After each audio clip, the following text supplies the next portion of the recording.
روٹی کا ٹکڑا کھلانے کی کوشش کر رہی ہے، بچہ رو رہا ہے. پوچھا کیوں کر رہی ہو؟ کہنے لگی کہ امیر المومنین نے قانون بنایا ہوا ہے کہ جب بچہ دودھ چھوڑے گا پھر ہم بیت المال سے روزینہ متعین کریں گے، تو میں کوشش کر رہی ہوں. عمر لنوائے بہت روئے. صحابہ کہتے ہیں کہ اس دن فجر کی نماز پڑھائی، قرات کے اندر اتنا گریا اور بکا تھا کہ ہمیں سمجھنا مشکل ہو رہا تھا، اتنا رو رہے تھے. ہم حیران تھے آج امیر مومنین کو کیا ہوا. نماز پڑھانے کے بعد منبر پر بیٹھے، عمر کے اوپر اللہ رحم کرے اس نے کتنے بچوں کی جان لی ہوگی. مقصد یہ تھا کہ میں نے جو یہ قانون بنایا تو کتنی ماؤں نے معصوم بچوں کے دودھ چھڑوائے ہوں گے اور وہ دودھ سے محروم ہوئے ہوں گے میری وجہ سے. پھر اعلان فرمایا کوئی ماں بچے کو دودھ جلدی مت چھڑوائے، جس دن بچہ پیدا ہوگا اسی دن بیت المال سے وظیفہ متعین کر دیا جائے گا. آج سے 1400 سال پہلے ہے. تو انہوں نے اپنی آخرت کو سنوارا، رب کریم نے اس کے بدلے ان کی دنیا کو سنوار دیا. قرآن مجید میں اللہ تعالیٰ فرماتے ہیں وَلَوْ أَنَّ أَهْلَ الْقُرَىٰ آمَنُوا وَاتَّقَوْا، اگر یہ بستی رہنے والے ایمان لاتے، تقوی کو اختیار کرتے، لَفَتَحْنَا عَلَيْهِمْ بَرَكَاتٍ مِّنَ السَّمَاءِ، ہم ان کے لیے آسمان سے برکتوں کے دروازے کھول دیتے ہیں. تو ترتیب یہی ہے کہ جو آخرت کو سنوارتا ہے اس کوشش میں لگتا ہے، دنیا اس کا سایہ ہے. اللہ دنیا کو خود بخود سنوار دیتے ہیں، اللہ سے محنت نہیں کرنی پڑتی. مثال کے طور پہ جو بندہ سچ بولتا ہے تجارت میں، اللہ تعالیٰ اس کی تجارت کو خود سنوار دیتے ہیں. قسم اٹھا کے یہ بات کہی جا سکتی ہے کہ سچ بولنے والا تاجر کبھی مفلس نہیں ہو سکتا. پاسبل ہی نہیں کہ سچ کی بنیاد ہو اور اس میں برکت نہ ہو. تو دو باتیں ہیں، جو شخص اپنے اعمال کو سنوارتا ہے اللہ تعالی حالات کو سنوار دیتے ہیں، جو اپنی آخرت کو سنوار لیتا ہے اللہ تعالیٰ اس کی دنیا کو سنوار دیتے ہیں. ہارون رشید اپنی کھڑکی میں سے نیچے دیکھ رہا ہے، مسجد کے دروازے پر امام ابو یوسف رحمۃ اللہ علیہ تشریف لائے ہیں اور ان کے پیچھے دو شاگرد ساتھ ساتھ جڑے ہوئے ہیں. دونوں چاہتے ہیں کہ میں جوتے اٹھاؤں، ہر ایک اس کوشش میں ہے. جب امام ابو یوسف رحمۃ اللہ نے جوتے اتارے تو ان میں سے ایک بچے کا ہاتھ ایک جوتے پہ پڑا، دوسرے کا ہاتھ دوسرے جوتے پہ پڑا. دونوں نے ایک ایک جوتا اٹھا لیا. پھر انہوں نے فوراً آپس میں یہ طے کر لیا کہ ایک نے کپڑا بچھایا رومال، ایک نے بھی جوتا ڈالا، دوسرے نے بھی اس میں ڈال دیا. ایک نے ایک طرف سے پکڑ لیا، دوسرے نے دوسری طرف سے، کہ دونوں کو جوتے اٹھانے کا اجر مل جائے. حضرت آگے جا رہے ہیں اور پیچھے دو طالب علم اس طرح جوتے لے کے جا رہے ہیں کہ رومال کے اندر جوتے ہیں، ایک نے بھی پکڑا ہوا ہے دوسرے نے بھی پکڑا ہوا ہے. ہارون رشید نے دیکھا تو ٹھنڈی سانس لی.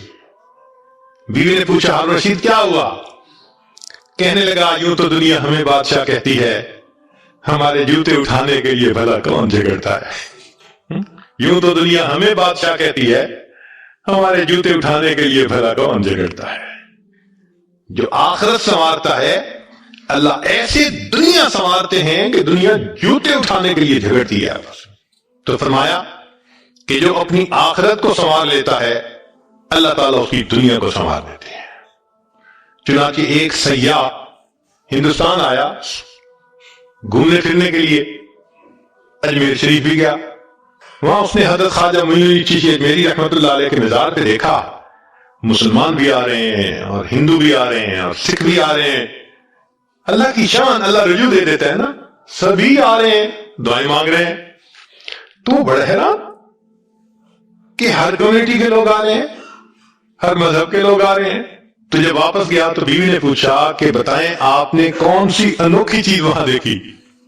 تو اس نے کہا ہاں میں نے ایک چیز انوکھی دیکھی کہ ایک شخص قبر میں لیٹا ہوا تھا مگر لوگوں کے دلوں پر حکومت کر رہا تھا. ایک شخص قبر میں لیٹا ہوا تھا مگر لوگوں کے دلوں پہ حکومت کر رہا تھا. اللہ تعالیٰ یوں دنیا سنوارتے ہیں. تو دو باتیں، جو شخص اپنی اعمال کو سنوار لیتا ہے اللہ تعالیٰ اس کے حالات کو سنوار دیتے ہیں. اور جو شخص اپنی آخرت کو سنوار لیتا ہے اللہ تعالیٰ اس کی دنیا کو سنوار دیتے ہیں۔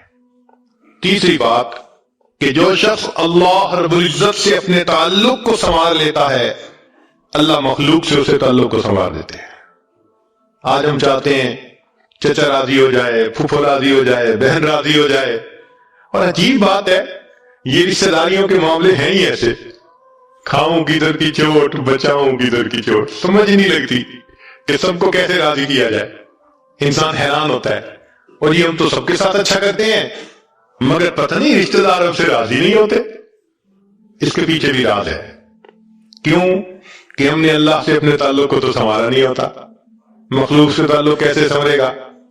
تو فرمایا کہ جو شخص اللہ رب العزت سے اپنے تعلق کو سنوار لیتا ہے اللہ تعالیٰ مخلوق کے ساتھ اس کے تعلق کو سنوار دیتے ہیں۔ اگر اس کی مثال دیکھنی ہے تو نبی علیہ السلام کی مبارک زندگی کو دیکھیے۔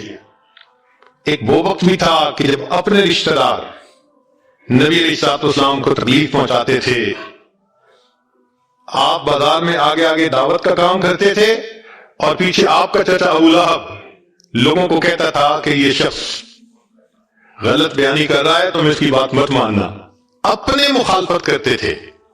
ایک وہ وقت بھی تھا، پھر ایک وہ وقت آیا کہ جب اپنوں نے مکہ مکرمہ میں جینا تنگ کر دیا اور نبی علیہ السلام نے بیت اللہ کو دیکھ کر کہا بیت اللہ میں تجھے کبھی نہ چھوڑتا مگر مکہ کے رہنے والے مجھے یہاں بسنے نہیں دیتے۔ مبارک آنکھوں میں آنسو تھے اور اللہ کے حبیب جدا ہو رہے تھے۔ پھر کیا ہوا؟ 10 سال کے ہی عرصے میں حالات نے وہ پلٹا کھایا کہ جب آپ آ کر فاتح مکہ بن کر بیٹھے تو وہی قریش تھے جو قدموں میں آ کر پڑ گئے اور انہوں نے آپ کی غلامی اختیار کر لی۔ ہندا نے کہا جتنے خیمے دنیا میں تھے سب سے زیادہ آپ کے خیمے سے مجھے نفرت ہوا کرتی تھی، آج جتنے خیمے ہیں سب سے زیادہ محبت مجھے آپ کے خیمے سے ہے۔ اللہ اکبر کبیرہ۔ تو جو شخص اللہ سے اپنے تعلق کو سنوار لیتا ہے اللہ مخلوق سے اس کے تعلق کو سنوار دیتے ہیں۔ فضیل بن عیاض رحمۃ اللہ علیہ فرماتے ہیں مجھ سے جب بھی اللہ تعالیٰ کی نافرمانی ہوئی، مجھ سے جب بھی اللہ تعالیٰ کی نافرمانی ہوئی میں نے اس نافرمانی کا اثر اپنے ماتحتوں کے اندر دیکھا۔ یہ ریفلیکشن ہوتی ہے، ہم اللہ کی نافرمانی کرتے ہیں اللہ مزہ چکھا دیتے ہیں کہ اپنے جو ماتحت ہوتے ہیں ان کو نافرمان بنا دیتے ہیں۔ اچھا بھائی تم ذرا اس کو ایکسپیرینس کرو ذرا، وہ جی کیا کریں بیوی سنتی نہیں ہے، حضرت بس اولاد افلاطون بن گئی ہے، حضرت بچے نے ذلیل کر دیا ہے۔ کیوں شکوے ہوتے ہیں ہمیں کہ ہمارے ماتحت ہماری نہیں مانتے جبکہ ہم اپنے آقا کی نہیں مان رہے ہوتے۔ فرماتے ہیں کہ جب بھی مجھ سے اللہ تعالیٰ کی نافرمانی ہوئی میں نے آزما کے دیکھا یا تو بیوی نے میری نافرمانی کی یا میری اولاد نے میری نافرمانی کی یا میرے نوکروں نے غلاموں نے انہوں نے میری نافرمانی کی یا کم از کم میری سواری کے جانور نے میری نافرمانی کی۔ یہ ہے عدل کا بدلہ۔ اپنے آقا کی نافرمانی کریں گے اللہ تعالیٰ ماتحتوں کو نافرمان بنا کر دکھائیں گے۔ اس لیے اولاد کے شکوے کرنے کی ضرورت نہیں ہے، بیوی کے شکوے کرنے کی ضرورت نہیں ہے۔ سمپل سی بات ہے اللہ رب العزت سے اپنے تعلق کو سنوار لیجئے اللہ تعالیٰ مخلوق سے ہمارے تعلق کو سنوار دے، سب کے دلوں میں محبت ڈال دیں گے۔ سیدنا امیر معاویہ رضی اللہ عنہ نے خط لکھا ام المومنین سیدہ عائشہ صدیقہ رضی اللہ تعالی عنہا کو کہ ام المومنین آپ امت کی ماں ہیں، آپ مجھے کوئی نصیحت فرمائیے۔ اور واقعی ام المومنین نے نصیحت کرنے کا حق ادا کر دیا۔ وہ نصیحت پڑھ کے پتہ چلتا ہے کہ انہوں نے نبی علیہ السلام کی صحبت یافتہ ہونے کا ثبوت پیش کر دیا۔ ام المومنین نے مختصر جواب لکھا، فرمایا دیکھیں اگر آپ مخلوق کو خوش کریں گے اللہ کو ناراض کریں گے اللہ ساری مخلوق کے دل میں تمہاری نفرت ڈالیں گے، یہ اندر سے تم سے نفرت کرتے پھریں گے۔ اور اگر تم اللہ کو راضی کرو گے گو کہ مخلوق ناراض ہو رہی ہے اللہ تعالیٰ اسی مخلوق کے دل میں تمہاری محبت ڈال دیں گے، یہ سب تمہارے دوست بن جائیں گے۔ تو اصل تو اللہ کو راضی کرنا ہے۔